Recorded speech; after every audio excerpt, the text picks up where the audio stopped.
getting myself right up on out of here. I feel like a disgrace, I'm not really what I appear. I go home to my girl and I make nice seem nice. The fact that she don't know that I just put someone on. I don't like being here. I constantly live in fear. Could be gone at any time. When you live a life of crime, you have to face the music and do the time.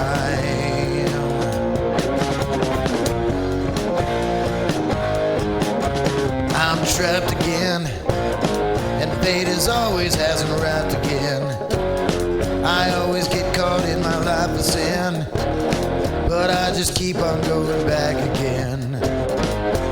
You know I'm lost again, when all I wanted was to find a friend, someone that I can always depend on to help me find my life again. You know I'm trapped again.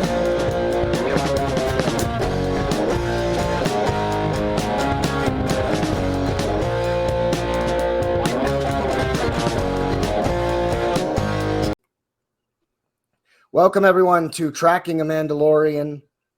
We are following individual episodes now of The Mandalorian show. This is going to be following episode 5. Joining me is my graphic artist and senior Star Wars correspondent, Robbie H. Marcus Frederiksen plays us in. Make sure you check him out, reverbnation.com/Marcus Frederiksen, and make sure you visit our storefront. We now have Mayhem Media apparel, bonfire.com/store/JDEDESIGNz. That's with a Z at the end of it. Robbie H., welcome back to Tracking the Mandalorian. Thanks for having me. Well, absolutely, because this was your idea. So, episode 5, another great episode. Let's jump right in. The opening, the pirates return to Navarro. Right. They start shooting. Grief Karga decides to evacuate the people so that they can, save as many people as possible, and the pirates start moving in. What I found interesting, though, is that he sent a message to the X-Wing fighter. Right. But I found that interesting that he didn't try and reach out to Din Djarin, the Mandalorian. Well, he tried to use the new Republic as a deterrent. So they called his bluff. So, I mean, I can understand going that route first, because as what he knows of the Mandalorians and everything, I mean, originally it was just like one Mandalorian comes out at one time. They've never fought in a long time. They have never fought like as one group. Yeah. So, I mean, he probably doesn't even think that's an option at this moment. So why not try? So, as you see, he asked the X-Wing captain for assistance. The captain went to, I want to say it was Coruscant. Yeah. I'm guessing. Yeah, it definitely was Coruscant, yeah. And got turned down. I mean, the planet of Navarro isn't under their protection. They haven't sided with them yet. So yeah, the X-Wing fighter, the captain, he decides to pay a little visit to the Mandalorians, and he's using the droid, the R5 droid, yeah, R5 droid to track them, which is kind of ingenious. Something they didn't even think of, the Mandalorians. Right, and the Mandalorians, I mean, they were supposed to be moving on. If somebody finds out where they are, they're leaving, So it was risky business doing that. Yeah. And instead of saying, "Hey, look, you need to help them, Din Djarin, Mandalorian, whatever you want to call them," he just kind of drops like a little nod of the hat. He's like, "I'm just telling you, your buddy's in trouble." Yeah. And flies away. I thought that was kind of badass. Yeah. I think it was very nice. Polite. I like the X-Wing fighter. He seems to he's got his eyes on the bigger picture, whereas everybody in the New Republic is just trying to build the Republic. This X-Wing fighter knows that the war while it's seemingly over, is not in fact over yet. They're not gone. They're just we drove them into hiding. We drove them underneath. Well, another thing that I wanted to bring up is while he's in there speaking, trying to get help for Navarro, you have the ex-Imperial comms officer played by Katie O'Brien. Yeah. All right. So, I mean, we already know from previous episodes she's shady as shit. So she seems to always be where she needs to be. And as I said before, she's going to do what she can to get to that higher rank to be able to be where she wants to be. Yeah, she's definitely not working. She's not part of the New Republic. She's definitely still working for the Imperial side. Right. And also, this is the second time we see her kind of screw with the plans of another and do it in her nasty, nice way. Yeah, she'd absolutely kind of manipulated that conversation, the X-Wing fighter, when they were asking for help. She definitely manipulated that conversation. But I really do believe he saw right through her. Oh, absolutely. The X-Wing fighter, yeah. The guy sitting behind the desk wouldn't know, wouldn't know an Imperial officer from a blaster. Right. But yeah. I think that's awesome. Yeah. I really like the X-Wing fighter. I'm interested to see where some of his story is going. And he, of course, like you said, he goes to the Mandalorian and said, "Hey, your buddy's in trouble. Are you going to go help him?" So let's talk about the vote that the Mandalorians have, because they all gather together because there's not like a president or a king or a leader really at this point. The armorer is kind of a leader, but as we've talked about in previous episodes, she's more of like I see her as more of a spiritual type leader, not as a military commander. Right. She's about this is the way. She knows the Kree, and she's about making people obey the rules, not about making military decisions or anything like that. So although she does, also we kind of learned that not all the Mandalorians go by this way. Yeah. Bo-Katan, for instance, she had a whole team that was just like her. They're more free. It's like a difference between being Catholic and Christian. That's a bad comparison. That's a bad comparison. I don't think so. Let's talk about it's like being Jewish and Christian. I don't know, but that's a much better analogy. Trust me. Catholicism is we're not here to talk about that. But no, yeah, definitely more like the Jewish and the Christians. Because their origins come from the same place, just some of what they believe and some of what they follow are different. They all believe the same origins, but like you said, Bo-Katan, they don't follow the exact Kree. They follow certain rules, but like the helmet thing, that's not something that they followed. Although she was following that upon her return. And we're going to talk about her taking it off at the end in just a second, but let's talk about the votes, because they all gather together. They hold the big wrench hammer to when they speak. Anybody can come up and speak, and then they all decide together. What are your thoughts on that process? How long do you think that kind of democracy could last? Well, obviously it's lasted a long time, but they're only a small group now. What happens when there's 500 of them?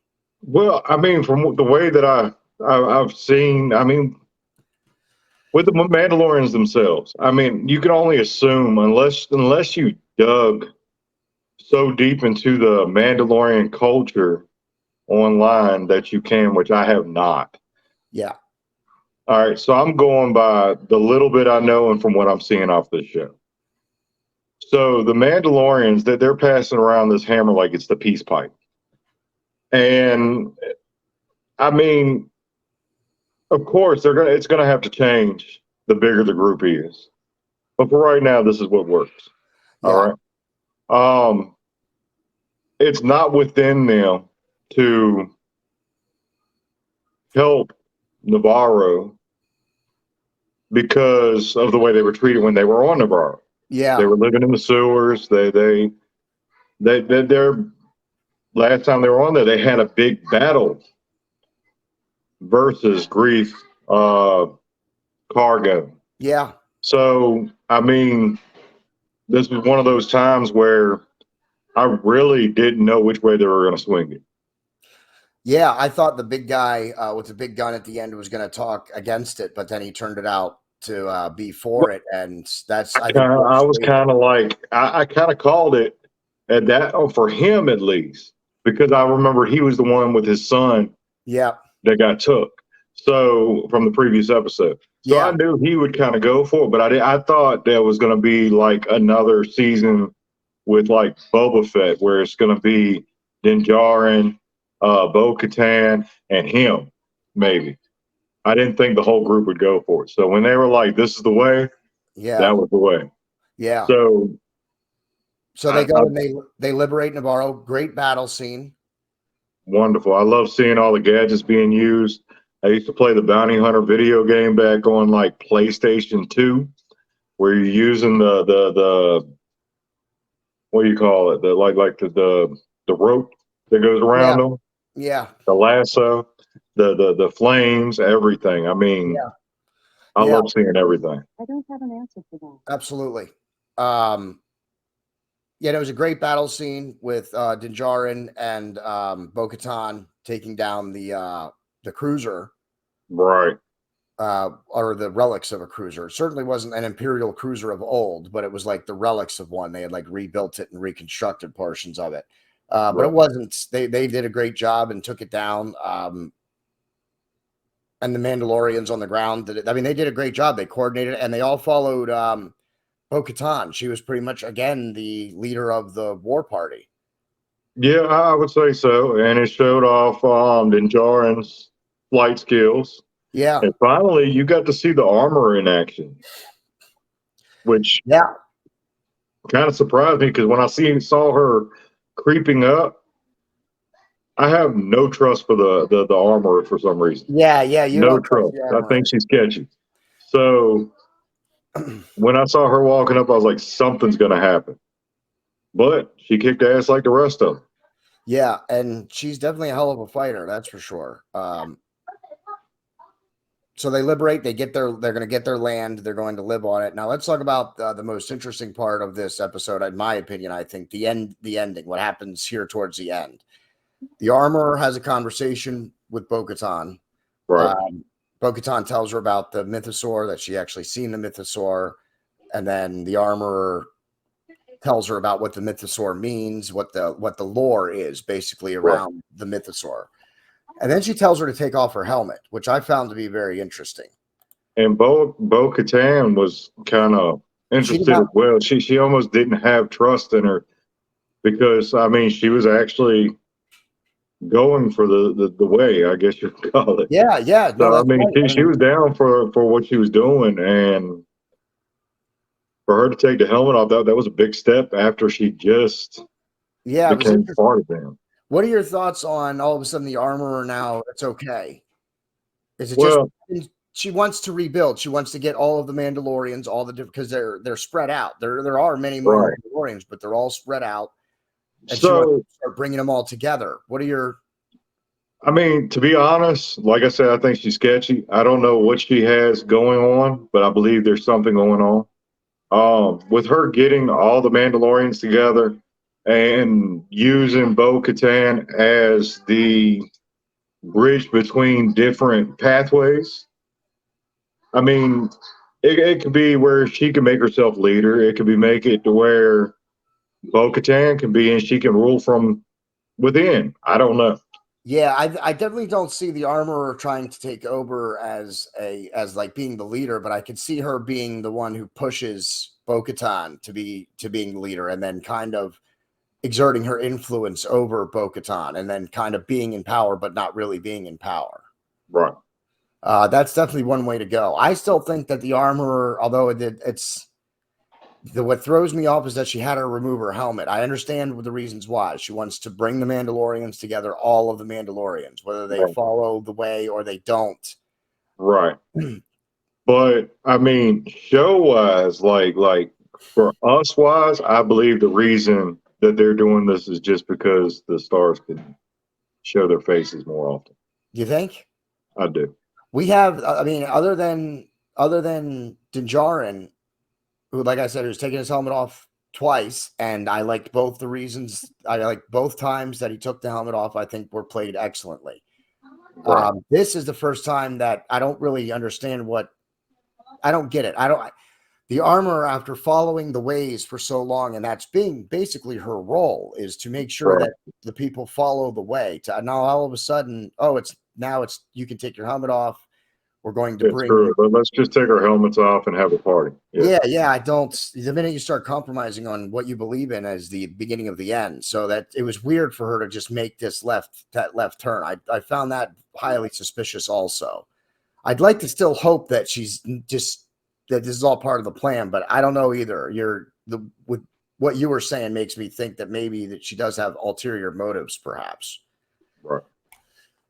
Now, going past that, the part where the X-Wing fighter found the ship flying in space. All right, yeah, I did want to mention that too. So let's talk about that for a second. That was after he had found the Mandalorians, and after he was leaving the Mandalorians, he found one of those Imperial ship, or not an Imperial ship, but a transport ship, and it was the one taking Moff Gideon.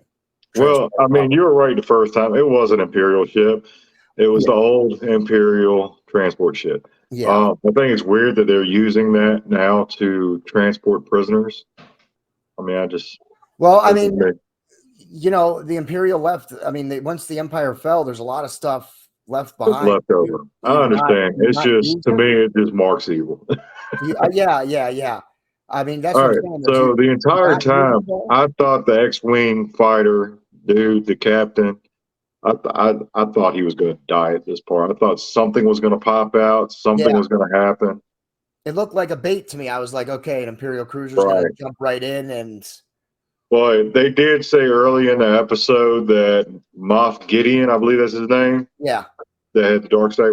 All right. So they said that he never went to trial. When we find out, it looks like he's been sprung. Yeah. So he's loose.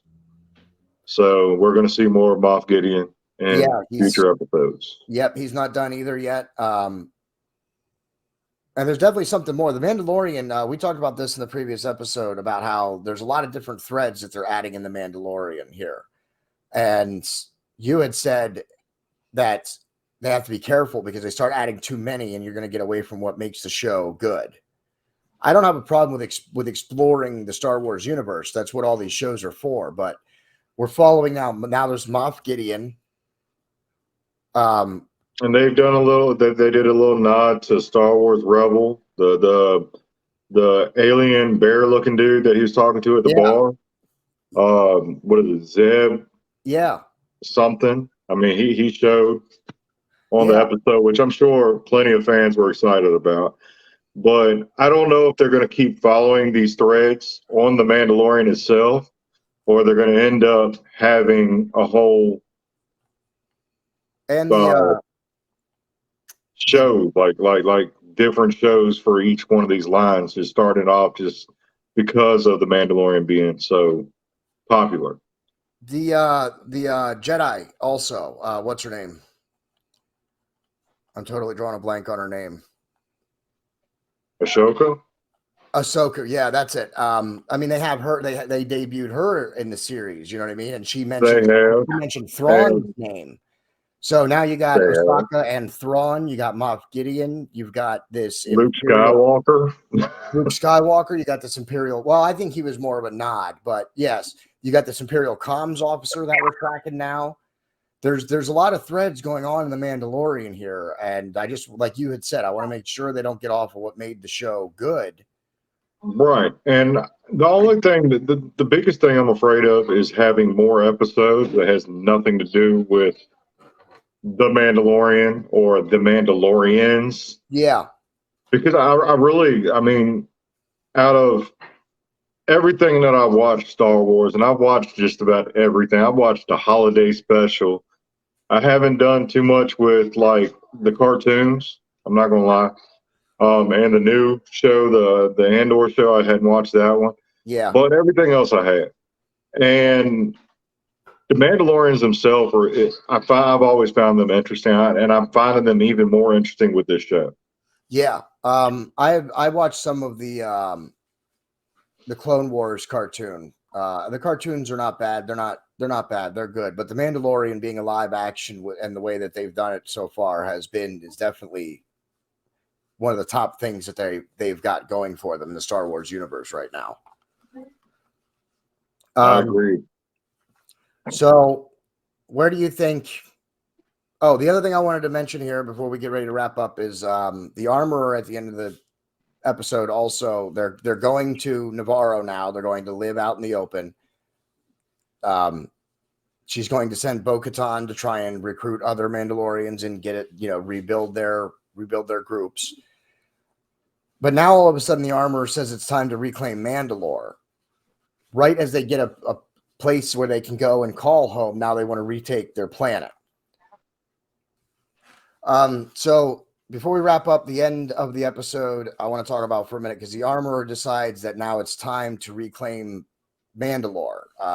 She's got Bo-Katan going out recruiting, trying to bring other Mandalorians back. They have a place to live on Navarro, and now all of a sudden it's also time to reclaim Mandalore.